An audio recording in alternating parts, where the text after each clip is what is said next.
തിരുവനന്തപുരത്തെ തീരങ്ങളിലേക്ക് കണ്ടെയ്നറുകൾ അടുക്കുകയാണ്. പല വിധത്തിലുള്ള സബ്സ്റ്റൻസുകളാണ് ഈ കണ്ടെയ്നറുകളിൽ നിന്ന് ലഭിക്കുന്നത് എന്നുള്ളതാണ്. മാത്രമല്ല ഇത് എത്രത്തോളം അപകടകരമാണ് എന്നതടക്കമുള്ള കാര്യങ്ങൾ ഇനിയും നമുക്ക് അറിയേണ്ടതുണ്ട്. എന്തായാലും നമുക്കൊപ്പം ചേരുന്നത് ഡോക്ടർ റാഫിയാണ്. കേരള യൂണിവേഴ്സിറ്റിയുടെ department of aquatic biology and fisheries ഡിപ്പാർട്ട്മെൻറ്റിൻ്റെ ഹെഡ് കൂടിയാണ്. ഇപ്പോൾ പലതരത്തിലുള്ള കണ്ടെയ്നറുകളാണല്ലോ നമ്മുടെ തീരത്തേക്ക് അടുത്തുകൊണ്ടിരിക്കുന്നത്. ഇപ്പം ചെറിയ തരത്തിലുള്ള പോളിയെത്തിലീൻ കണ്ടന്റുകളുണ്ട്. പല വിഷാംശങ്ങൾ ഈ കണ്ടെയ്നറുകൾ ഉണ്ടാകാമെന്നൊരു സാധ്യതയുണ്ട്. അപ്പോൾ നിങ്ങൾ കുറച്ച് സാമ്പിളൊക്കെ കളക്ട് ചെയ്യുന്നുണ്ട്. ഞങ്ങൾ മിനിഞ്ഞാന്ന് വൈകുന്നേരം തൊട്ട് തുടങ്ങിയതാണ്. ഷിപ്പ്രപ്പ് ആരംഭിച്ചതോടെ ആലപ്പുഴ തീരത്ത് നിന്ന് തുടങ്ങിയാണ്. പക്ഷേ അവിടെ ഒന്നും കണ്ടെയ്നർ കരയ്ക്കടിഞ്ഞില്ല. ഇന്നലെ രാത്രിയോടുകൂടി മിനിഞ്ഞാന്ന് രാത്രിയോടുകൂടി വെളുപ്പാങ്കാലത്തോടു കൂടിയാണ് കണ്ടെയ്നറുകൾ കൊല്ലം ഭാഗത്ത്, കൊല്ലത്തിൻ്റെ ജില്ലയുടെ പല ഭാഗങ്ങളായ ചവറ, നീണ്ടകര, അതേപോലെ തിരുമുല്ലവരം ഭാഗത്ത് വന്നടിഞ്ഞത്. ഇന്നലെയും നമ്മൾ അവിടെ പോയി സാമ്പിൾ കളക്ട് ചെയ്തിരുന്നു. വാട്ടർ സാമ്പിളും സോയിൽ സാമ്പിളും കളക്ട് ചെയ്തിരുന്നു. കണ്ടെയ്നറിനകത്ത് എന്തുണ്ടെങ്കിലും പരിശോധിച്ചു. പക്ഷേ മിക്ക കണ്ടെയ്നറുകൾ എന്താ പറ്റുമെന്ന് പറഞ്ഞാൽ കരയ്ക്കടിയുമ്പോൾ നമ്മുടെ കരയിലുള്ള സീവാളായ റോക്സ് ഉണ്ടല്ലോ, റോക്സും ടെട്രോപോഡ്സും അതിൽ തട്ടി ബ്രേക്ക് ആകുകയാണ് ചെയ്തത്. അതിനകത്ത് കണ്ടെയ്നറെല്ലാം കാലിയായിരുന്നു. പക്ഷേ ഇന്ന് നമ്മൾ ആദ്യം പരവൂരെടുത്തു, അതിനുശേഷം രണ്ടാമത് ഇവിടെയാണ് എടുക്കുന്നത്. ഇവിടെയാണ് നമ്മൾ ഇങ്ങനെയുള്ള ഒരു ഒരു ഒരു ക്രിസ്പി മെറ്റീരിയൽസ് കാണുന്നത്. ഈ ക്രിസ്പി മെറ്റീരിയൽസ് എന്ന് പറയുന്നത് വേറൊന്നുമല്ല, ഇത് കാൽഷ്യം കാർബൈഡ് എന്ന് പറയുന്ന ഒരു സബ്സ്റ്റൻസ് ആണ്. കാൽഷ്യം കാർബൈഡ് എന്ന് പറഞ്ഞാൽ അതൊരു കുറച്ച് ടോക്സിക് സബ്സ്റ്റൻസ് ആണ്. അത് എന്തിനു യൂസ് ചെയ്യുന്നു എന്ന് ചോദിച്ചാൽ ടയർ മാനുഫാക്ചറിങ്ങിനും സ്റ്റീൽ മാനുഫാക്ചറിങ് യൂസ് ചെയ്യുന്ന ഒരു ഇൻഗ്രീഡിയൻ്റ് ആണ്. പക്ഷേ കാൽഷ്യം കാർബൈഡിൻ്റെ പ്രശ്നം എന്തെന്ന് പറഞ്ഞാൽ when it's mix with water അത് അസറ്റിലൈൻ എന്ന് പറയുന്ന ഒരു സബ്സ്റ്റൻസ് ആവും. അസറ്റിലൈൻ എന്ന് പറയുന്ന സബ്സ്റ്റൻസ് കുറച്ച് വിനാശകാരിയാണ്, ടോക്സിക്കാണ്. പക്ഷേ കടൽ ഇത്രയും വലുതായതുകൊണ്ടും കടൽ പ്രക്ഷുബ്ധമായതുകൊണ്ടും ഇതൊരു പ്രോപ്പർ മിക്സിംഗ് ഇപ്പോൾ നടക്കുന്നതുകൊണ്ടും വലിയ പ്രശ്നം ഉണ്ടാവുന്നതായിട്ട് എനിക്ക് തോന്നുന്നില്ല. പക്ഷേ ഇവിടെയാണ് ഞാൻ കാണുന്നത് ഇത്തരത്തോളം ഈ ഡെപ്പോസിറ്റ്, കാൽഷ്യം കാർബൈഡ് ഡെപ്പോസിറ്റ് നമ്മൾ കാണുന്നത്. ഇതുകൊണ്ട് എന്ത് ദോഷമാണ് ഉണ്ടാകുന്നത്? ഇപ്പോൾ സ്കിന്നിനോ അല്ല, കാൽഷ്യം കാർബൈഡ് പലർക്കും പല രീതിയിലാണ് അഫക്റ്റ് ചെയ്യുന്നത്.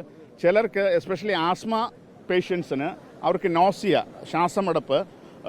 ശ്വാസമെടുക്കാനുള്ള ബുദ്ധിമുട്ട് വരും. ചിലർക്ക് കണ്ണിന് ഇറിറ്റേഷൻ വരും. വേറെ ചിലർക്കാണെങ്കിൽ ഇത് ശരീരത്തിൽപ്പെട്ടാൽ ഒരു ബേണിംഗ് സെൻസേഷൻ, പൊള്ളുന്ന ഒരു വേദന ഉണ്ടാവും. അതാണ് കാൽഷ്യം. പക്ഷേ എനിക്കെല്ലാം ഒരു പ്രശ്നം, അത് ആളുകളുടെ ഡിപ്പെൻഡ് ചെയ്തിരിക്കും. ചിലർക്ക് ഒന്നും സംഭവിക്കത്തില്ല. ചിലപ്പോൾ ഒരു മാസം കഴിഞ്ഞായിരിക്കും അതിൻ്റെ ഇഫക്റ്റ് അറിയാൻ പോകുന്നത്. ഇത് ഒരിക്കലും ഇൻജസ്റ്റ് ചെയ്യരുത്, അകത്ത് പോകരുത്. അത് ക്യാൻസർ കോസിംഗ് ആണ്. ഇതിപ്പോൾ ടോക്സിക് അല്ലെങ്കിൽ പോലും ഇത് അകത്തേക്ക് ചെന്നാൽ പ്രശ്നമാണ്.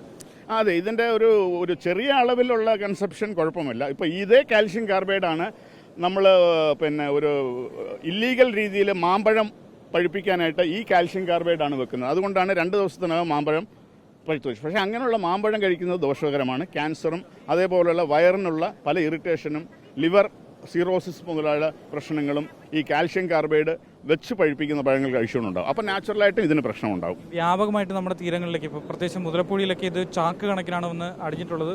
പലതും പൊട്ടി തീരം മൊത്തവും ഇപ്പോൾ ഇതാണ്. ഇത് കലർന്ന് വല്ലാത്തൊരു മിശ്രിതം പോലെയാണ് വരുന്നത്. അപ്പോൾ ഇത് എന്ത് തരത്തിലാണ് നമ്മളെ ബാധിക്കുക എന്നുള്ളത്, മാത്രമല്ല ഇത് എങ്ങനെ മാറ്റാൻ സാധിക്കും? ഇത് മാറ്റേണ്ടത് ആക്ച്വലായിട്ട് നമ്മളൊരു വിഗറസ് കോസ്റ്റൽ ക്ലീനപ്പാണ് നടത്തേണ്ടത്. രണ്ടാമത് ഇത് കാൽഷ്യം കാർബൈഡ് റിമൂവ് ചെയ്ത് അത്ര എളുപ്പമല്ല.